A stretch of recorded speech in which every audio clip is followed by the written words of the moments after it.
Hey ladies, okay, I just wanted to talk to you today about sacrifice. It's one of those things that most people don't want to do. They don't think they need to do it. And it is the one thing that makes you feel the most uncomfortable. Let's face it. Changing certain habits, changing routines, it's uncomfortable at first. So kind of the idea of this program is to get comfortable with being uncomfortable. I know it sounds weird, but if you can get comfortable with being uncomfortable, you will be completely unstoppable in this program. But there are a couple things I do want to talk to you about that I struggled with in the first couple weeks while I was in the test group because it was outside of what I was used to.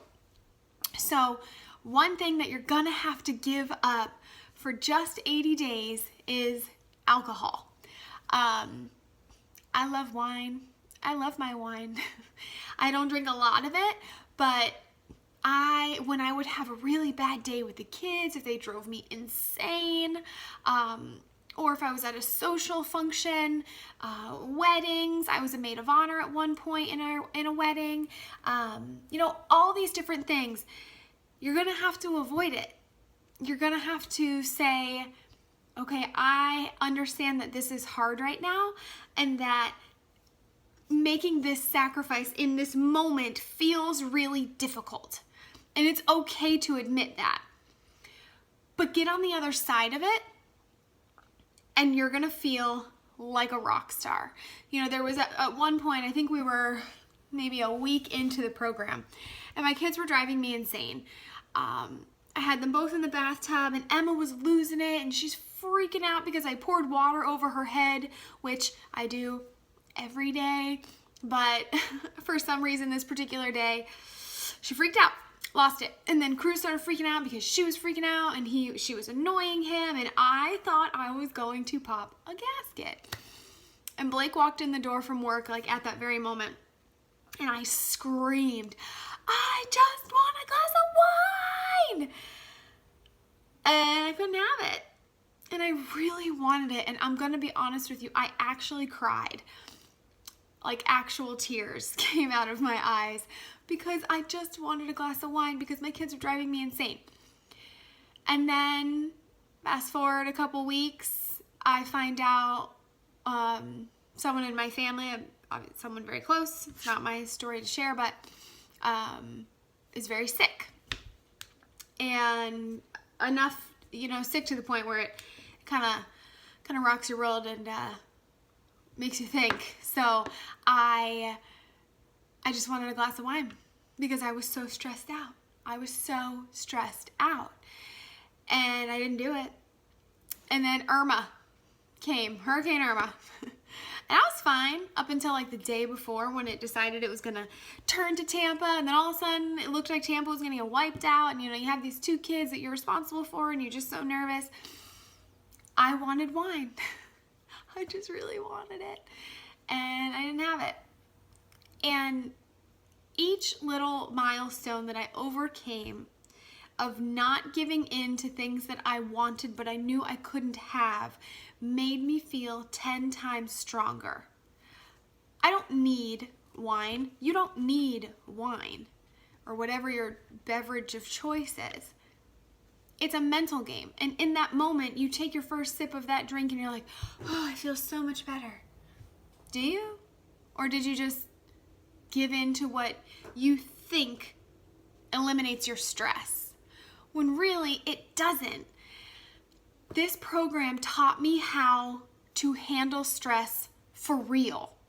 To the point where now when I'm stressed out, now when my kids are making me insane, now when scary things are happening with my family, I don't have any desire to say, oh my God, I just so need a glass of wine.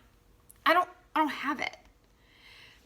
Another thing for me is when I'm very sad or very stressed or really anxious, I don't want to cook. There's just something there. I don't want to cook. I just want to order a pizza or put something together in the kitchen that doesn't make me cook much, like a grilled cheese or peanut butter and jelly sandwich because I'm a child. during that program, I didn't have a choice. I had to cook. I couldn't just go whip up a peanut butter and jelly sandwich or, order a pizza or whatever. I couldn't do that because I made a decision that I was going to be dedicated, that I was going to give this my all because I deserved it, the program deserved it, and everybody watching me for motivation to see if I can do it deserved it. And that's the same thing for you. People are watching. People want to know if this works. People want somebody to do it first to motivate them and prove to them, like, well, if she can do it, I can do it. And I'm telling you right now, if I can do this, if I completed those 80 days in the most stressful days of my 2017, so can you.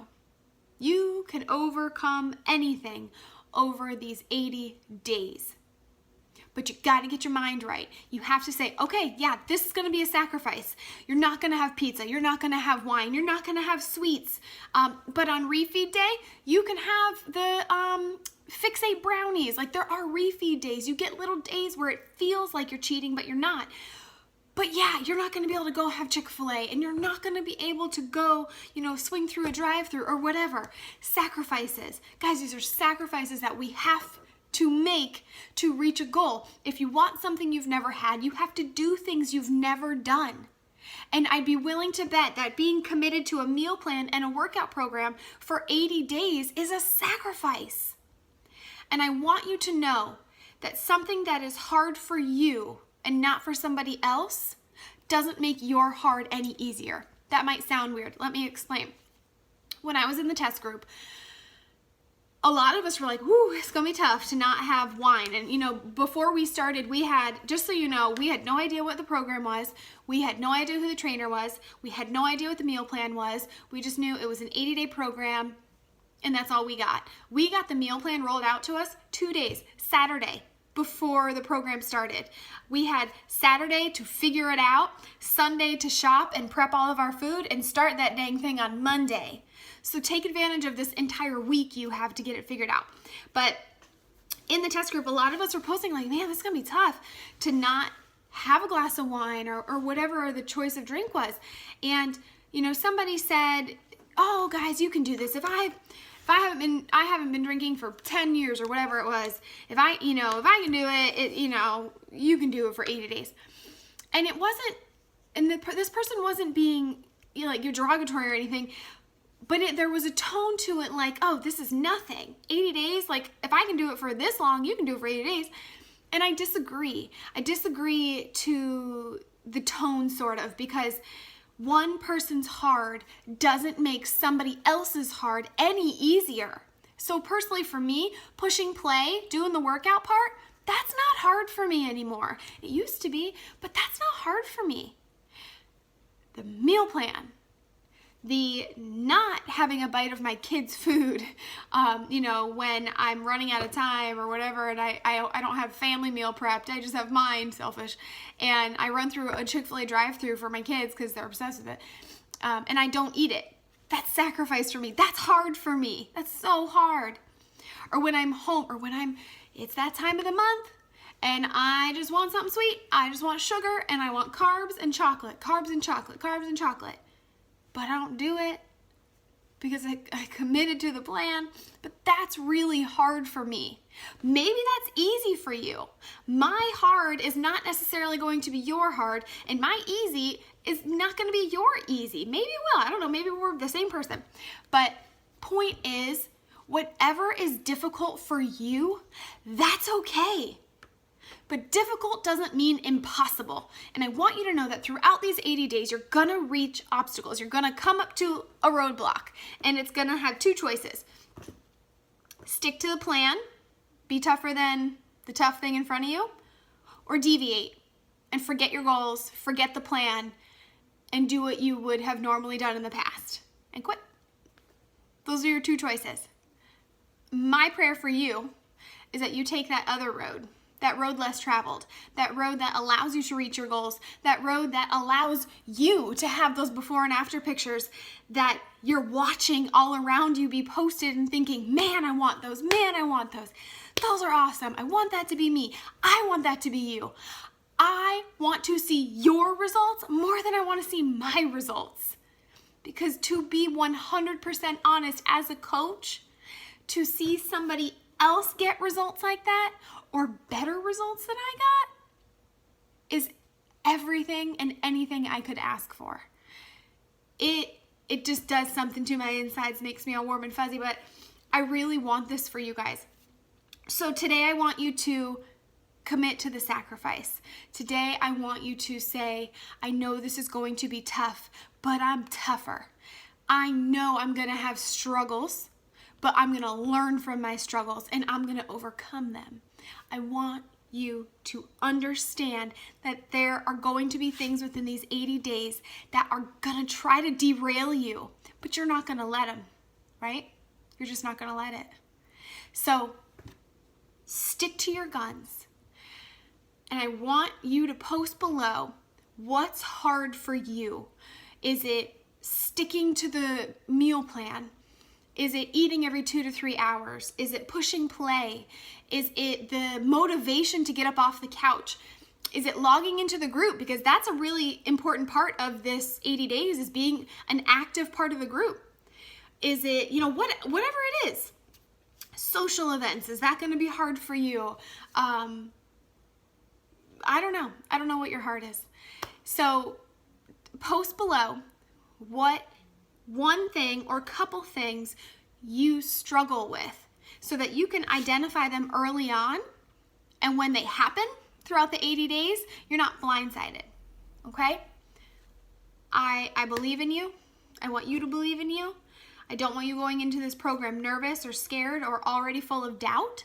I want you to go into it feeling confident, excited, and aware that there will be obstacles, but you are going to be able to overcome them, okay? Have an amazing day, you guys. Post below, and I will talk to you soon. Bye.